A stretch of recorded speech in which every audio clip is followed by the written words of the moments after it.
Hello, literature lovers. Welcome to Lit Club. Hope you all are doing great.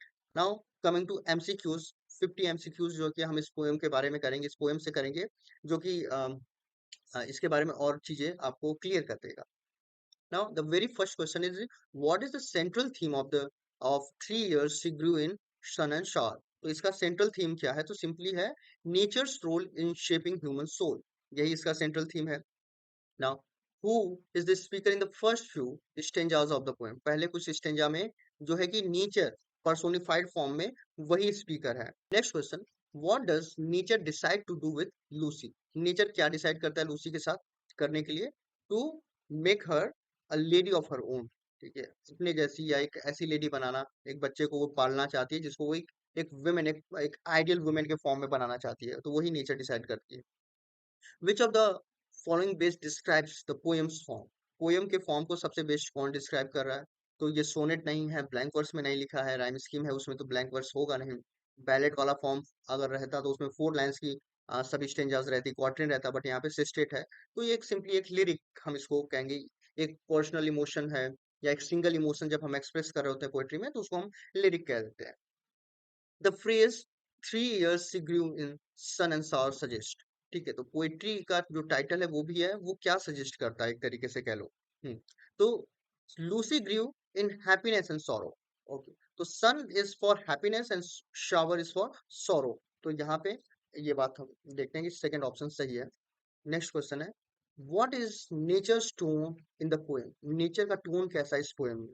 क्या वो काफी harsh and punishing है, indifferent and cold, या satire वाला है? नहीं, यहाँ पे वो काफी लविंग एंड मैटरनल है.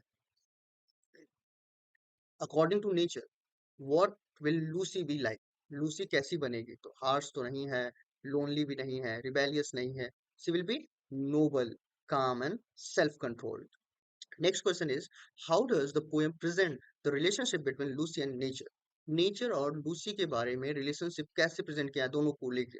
तो as a one of harmony and shaping influence. हाँ, तो यही इस तरीके से एक हार्मनी, नेचर और लूसी के बीच में एक हार्मनी की बात है. वो उसको शेप कर रहा है, नेचर के इन्फ्लुएंस से लूसी शेप हो रही है. The poem is a part of which poetic series by Wordsworth. ठीक है, तो मीन्स किस पोएटिक सीरीज में ये पोएम पब्लिश हुआ है? तो सिंपली ये किस में हुआ है? लूसी पोएम सीरीज में है. ओके, लिरिकल बैलेट्स में ये पब्लिश हुआ है, बट अगर ये सीरीज की हम बात करें तो लूसी पोएम्स है. Okay, what does the phrase she shall be sportive as a fawn implied about Lucy?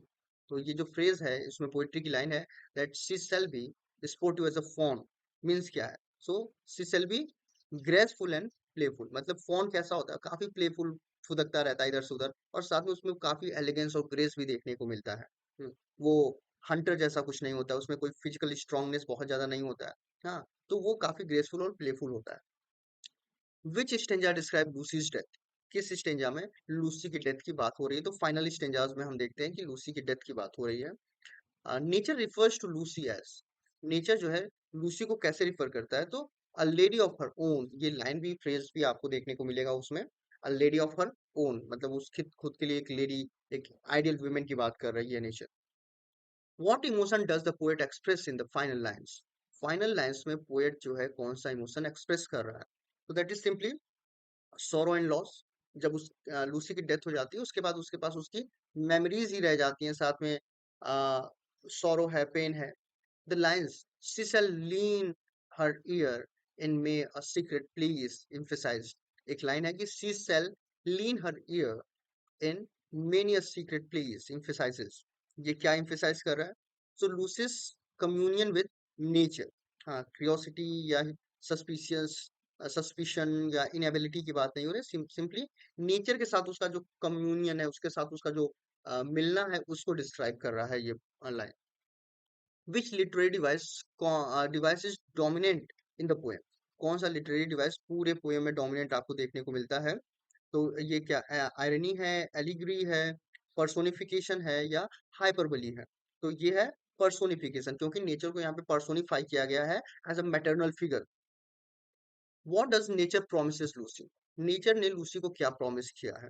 क्या वो wealth and wisdom, love and laughter, peace and simplicity, beauty and immortality? तो इमोर्टैलिटी की तो बात होगी नहीं, क्योंकि लूसी की डेथ तो पोएम में ही हो जाती है। लॉफ्टर या विजडम की बात नहीं करते हैं, वो सिंपली पीस एंड सिंप्लिसिटी, ये दोनों चीजें नेचर आपको प्रोवाइड करता है। What does the poet want in the end? ठीक है, तो इसमें हम देखते हैं कि नेचर ने जो प्रॉमिस किया था वो फुलफिल नहीं हो पाता है। कि उसको एक आइडियल वुमेन के फॉर्म में बनाएगा, बट उससे पहले उसकी डेथ हो जाती है। The poem's rhythm and meter mostly follow, तो हम देखते हैं कि उसमें आयमिक टेट्रामीटर और ट्राईमीटर इनके लगभग सभी पोएट्री में देखने को मिलता है, कभी alternating. Nature speaks in the poem like, तो एक नर्चरिंग गार्जियन के रूप में नेचर जो है कि वो बोल रहा होता है या एक्सप्रेस कर रहा होता है अपने थॉट को। The poem ends with a warning, a philosophical reflection, a lament, a prophecy. तो ये एक लेमेंट, रो रहा है लास्ट में ना, पेन और सॉरो में है पोएट, तो वो एक लेमेंट के साथ एंड होती है poetry. The poem blends with two forces, man and women, love and revenge, nature and mortality या टाइम एंड एम्बिशन। तो ये कहीं ना कहीं नेचर और मॉर्टेलिटी की बात है इस पोएम में। Now question number 22 is, what happens to Lucy after nature claims her? ठीक है, जब नेचर ने क्लेम किया कि ये मेरी बच्ची है और मैं इसको अपने तरीके से इसको नर्चर करूंगी, इसका ग्रोथ करूंगी, उसको एजुकेट करूंगी, तो उसके बाद क्या उसकी शादी हो जाती है, वो इमॉर्टल हो जाती है, वो क्या है हेवन चली जाती है? नहीं, सिंपली उसकी डेथ हो जाती है।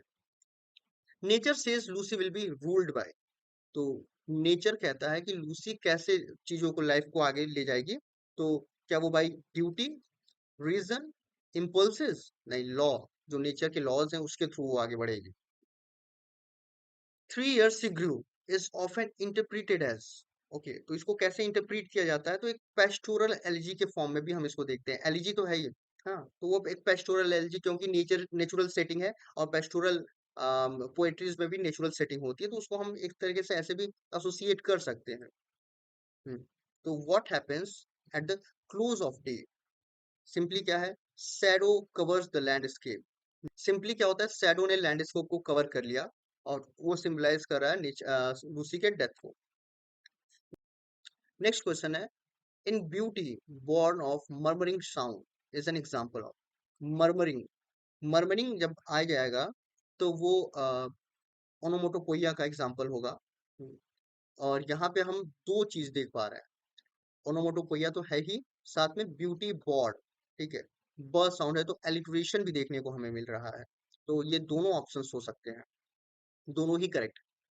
नेक्स्ट है, who ultimately narrates the poem's final stanza?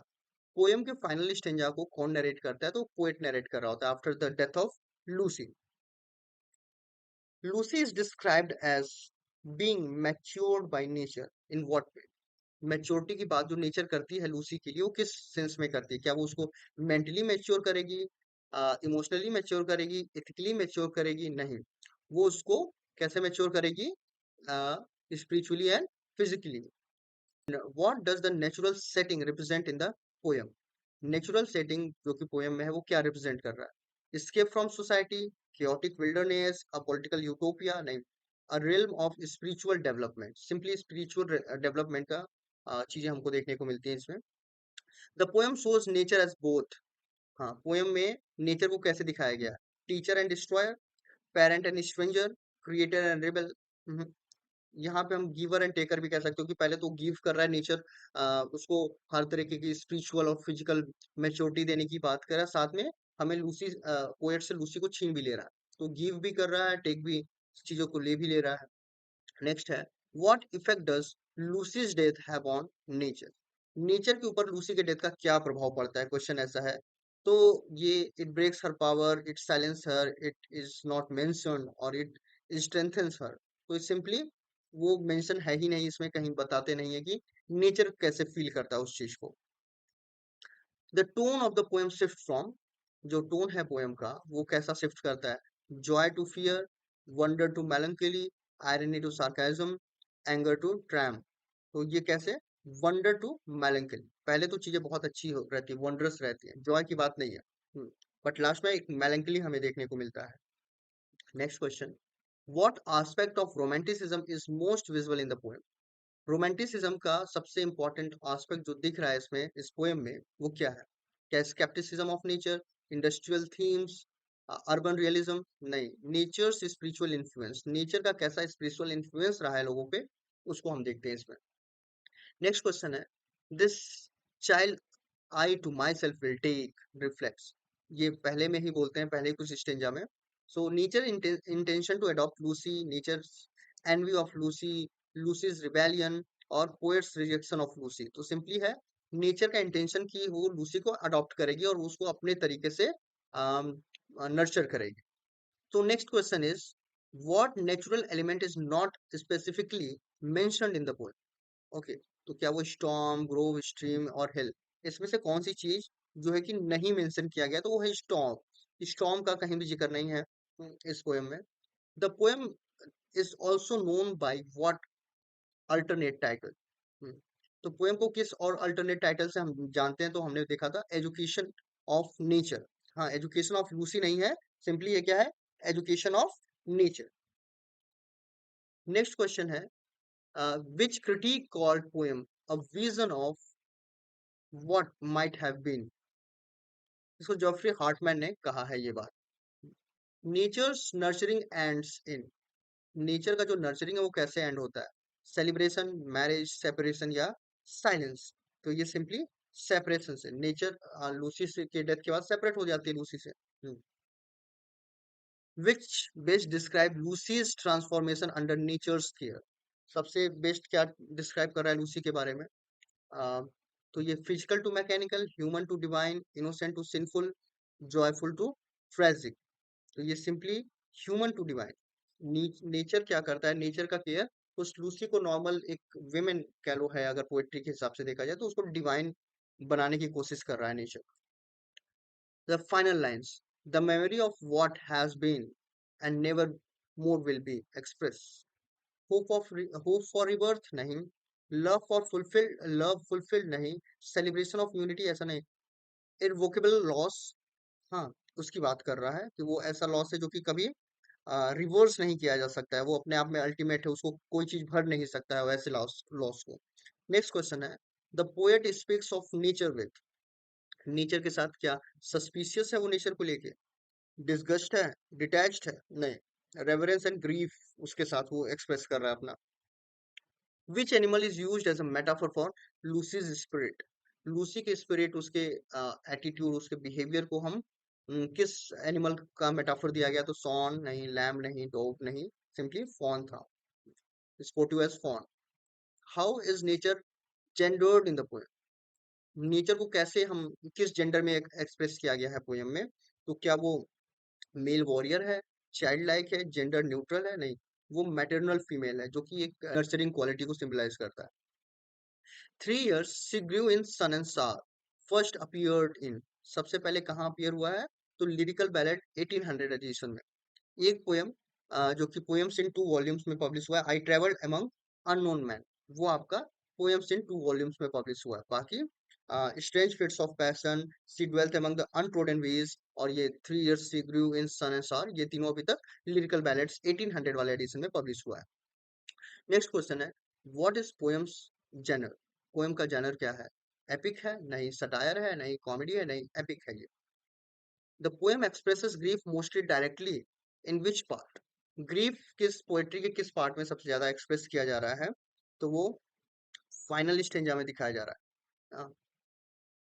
Nature teachers Lucy's to be, nature Lucy को कैसा बनाना चाहती है, obedient and humble, bold and diffident, passive and fearful, balanced and noble. तो इसमें सिंपली है balanced and noble. The poem's view of death is, poem में जो डेथ का व्यू है वो कैसा है, it is harsh and violent, it is natural and peaceful, chaotic और एम्बिगुअस। तो सिंपली ये नेचुरल एंड पीसफुल डेथ है। Nature intends Lucy two act with, हाँ, नेचर लूसी को कैसे इंटेंड करता है कि वो कैसे एक्ट करेगी, इम्पल्स एंड इंस्टिंक्ट के साथ, dignity and self command, diffidence and witty, cunning and secrecy. So कैसा रहेगा वो, dignity and self command. Next question है, which is the last one also, what literary tradition influences this poem most, कौन सा literary tradition सबसे ज्यादा इस poem को इन्फ्लुएंस करता है? मेटाफिजिकल पोएट्री, क्लासिकल एपिक्स नहीं, मॉडर्निस्ट मिनिमलिज्म नहीं, English pastoral and romantic lyricism. This is so thanks for watching. मिलते हैं नेक्स्ट वीडियो में।